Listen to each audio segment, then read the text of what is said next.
આજકાલ આંખોને લગતી સમસ્યા લોકોમાં સામાન્ય બની ગઈ છે, પરંતુ જો તેનું સમયસર નિદાન કરવામાં ન આવે તો વ્યક્તિ ઘણીવાર લાંબી અને ગંભીર બીમારીનો શિકાર બને છે.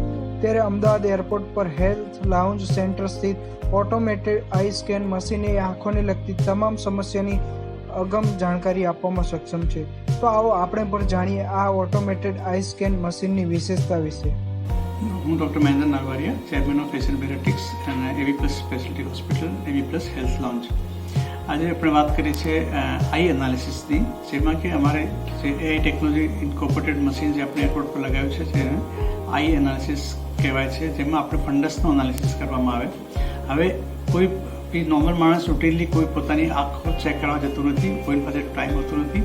એટલા માટે અમે આ મશીન મૂક્યું છે કે જેનાથી આપણી આઈનું એનાલિસિસ કરીને આપણે ફંડસની એક પિક્ચર લઈ લઈએ. પિક્ચર હંમેશા અમારી પાસે રહે, એક બેસિક રિપોર્ટ તમારું થઈ ગયું તૈયાર, અને એ ઇમેજનો એક ઓપ્થોલોજિસ્ટ છે એ રિપોર્ટ કરે છે. અમે લોકો ડાયરેક્ટ રિપોર્ટ નથી કરતા, ઓપ્થોલોજિસ્ટ આપણે રિપોર્ટ આપે અને એ રિપોર્ટ આપણે ફાઇલ કરી શકીએ છીએ. ભવિષ્યમાં એને એક પોઈન્ટ તરીકે યુઝ કરી શકીએ. ભવિષ્યમાં જો કોઈ બી ડૉક્ટર પાસે જાય તો આપણે જૂની રિપોર્ટ બતાવીએ તો એ ડૉક્ટર હંમેશા આને સાથે કમ્પેર કરીને કોઈ પણ નવું ડેવલપમેન્ટ થયું એને મેજર કરી શકે છે, જે કોઈની પાસે હોતું નથી. તો આ એક એઆઈ બેઝ ટેકનોલોજી છે અને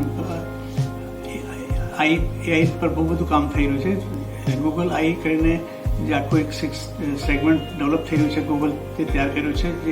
એ લોકો લાખોની સંખ્યામાં કે કરોડોની સંખ્યામાં આઈના ઇમેજીસ લીધા છે. એનાથી આર્ટિફિશિયલ ઇન્ટેલિજન્સ યુઝ કરીને they are trying to diagnose different illnesses, જેમ કે ડાયાબિટીઝ, બ્લડ પ્રેશર કે હાર્ટ ડિઝીઝ કે અલગ અલગ ટાઈપની જે બીમારીઓ છે એ આઈથી બી મેજર થઈને આપણે એનાલિસિસ કરીને રિપોર્ટ કરી શકીશું. તો આ એક ઇમેજ હશે આપણી પાસે, તો એનાથી આપણે ભવિષ્યમાં કોઈ પણ બીમારી આવવાની હશે તો આપણે પ્રિડિક્ટ કરી શકીએ કે હા હવે ડાયાબિટીઝ આવવાની તૈયારી છે, તો આપણે એના માટે પ્રિવેન્શન માટેના જે ઉપાયો છે ત્યારથી કરીએ તો આપણે ડાયાબિટીઝથી બચી શકીએ છીએ કે બ્લડ પ્રેશરથી બચી શકીએ છીએ.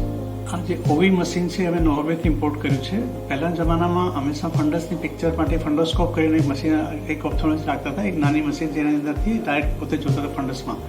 આ મશીન છે એ મશીન પર તમારી આપણી આંખોની પિક્ચર છે ડાયરેક્ટ મશીન લઈ લે છે અને અલગ અલગ ટાઈપના પિક્ચર્સ લેશે અને એઆઈ ટેકનોલોજીથી આપણે રિપોર્ટ કરવામાં આવે છે.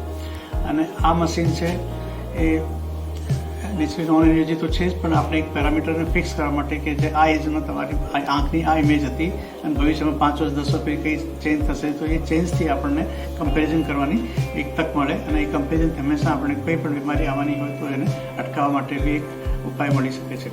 આ બધી મશીનો, આ બધા રિપોર્ટોનું અમે લોકો સેન્ટ્રલ એનાલિસિસ કરીએ છીએ અમારા ઓફિસથી, બેક ઓફિસમાં, કેમ કે બધી વસ્તુ એરપોર્ટ પર પોસિબલ નથી.